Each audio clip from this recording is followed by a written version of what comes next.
Hello there, this is a Retro Spirits Guide, and this is DINOFORCE on the PC Engine console. This is a homebrew game that's been released on a HuCard by this company here, and you can download the ROM from their website. We can buy the HuCard for 90 quid. We're going to play it straight away. This is my first play. I didn't buy this game, I've borrowed this game from a friend. I've had a look at the HuCard, I've had a look at the instruction manual. The production values are very nice on this repro. That's cool. The game itself, this is my first play. I'm shooting things laser style with my rainbow gun. Got two outrigger things. I don't know what they do, they don't seem to collide with anything.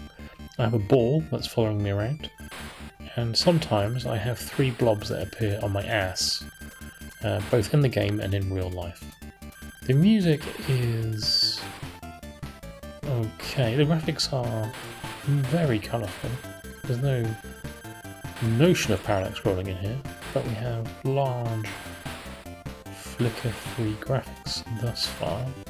This background's interesting here, isn't it? Black, the eternal blackness of space. Oh man, makes me feel lonely. Well, very, very colourful bullets. There are numbers that appear out of things that you shoot. I've got a feeling that the closer you get to something when you shoot it, the higher that number's going to be. At the bottom of the screen, I've got 6 blue-lined cubes. And one of them is now filled with a weapon, which I've activated. I believe this is the weapon here. So I've got a rainbow laser rather than a rainbow hexagon laser. Oh, I'm back. Oh, I've lost my rainbow laser.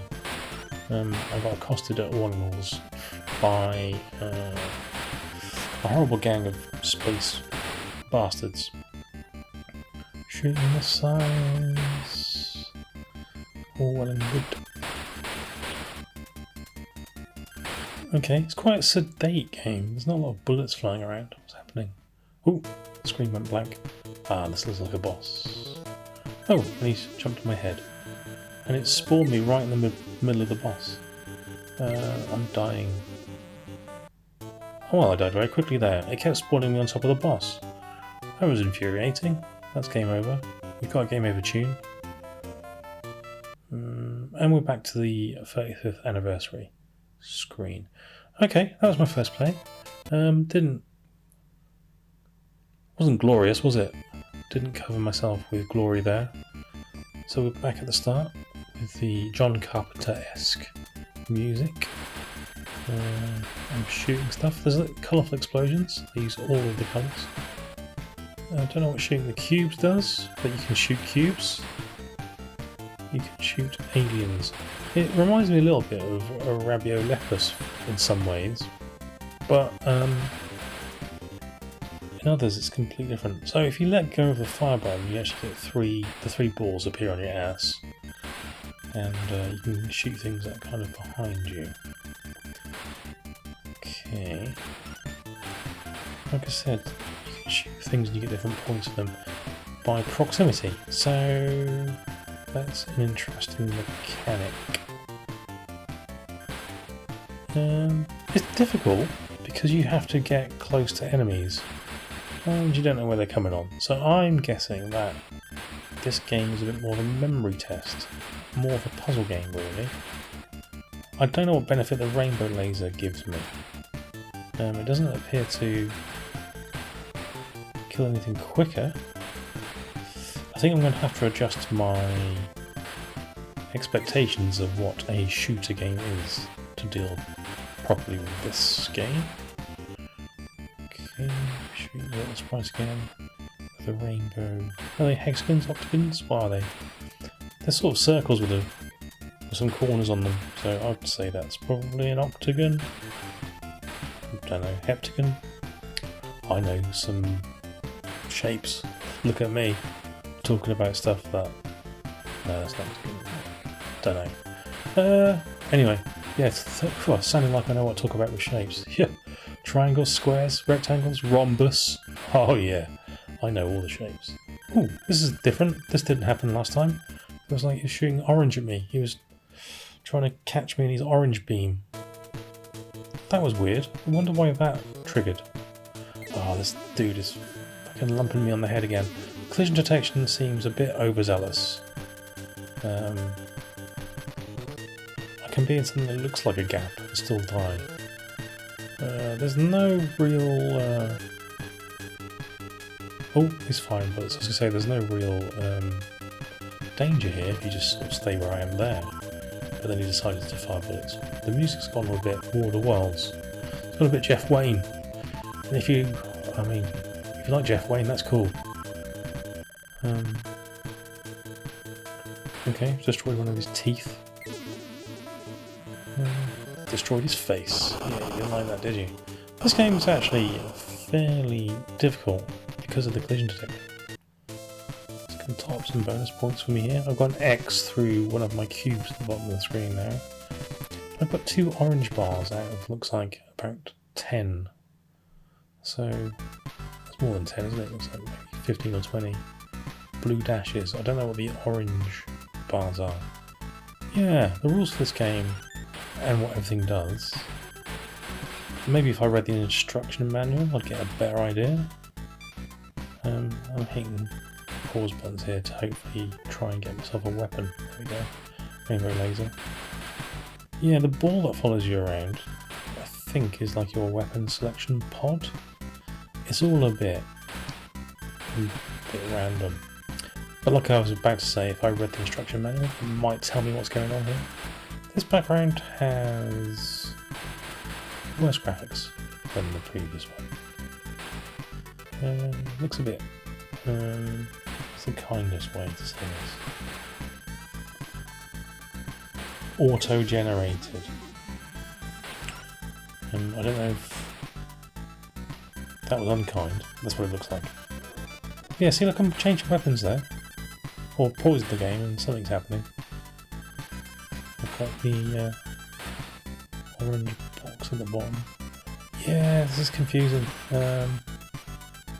Okay.